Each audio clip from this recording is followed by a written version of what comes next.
3 పాదములు, హస్తమి 4 పాదములు, చిత్త 2 పాదములు. కన్యారాశి. ఆదాయము 14, వ్యయము 2, రాజపూజ్యము 6, అవమానము 6. ఈ సంవత్సరాది గురువు 9వ స్థానము, మే 14 నుండి 10వ స్థాన ఫలము. శని 6వ స్థానము, 7వ స్థాన సంచార ఫలము. రాహు 7వ ఇంట, కేతువు జన్మస్థానము. జూలై 21 నుండి రాహు 6వ స్థానము, కేతువు వ్యయస్థాన సంచారముండును.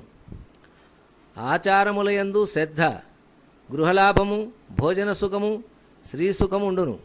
2వ అర్ధర భాగమున భయము, ధన నష్టము, వృధాగా తిరుగుట జరుగును. ఉత్తర తండ్రిని గౌరవించాలి, ఆదరించాలి, సూర్య నమస్కారాలు చేయాలి. హస్త తల్లిని బావుగా చూసుకోవాలి, ప్రతిరోజు చందమామను చూసి నమస్కరించాలి. చిత్త సహోదరులతో కలిసిమెలిసి ఉండాలి, మంగళవారం సుబ్రహ్మణ్య స్వామిని పూజించాలి. తదుపరి తులారాశి.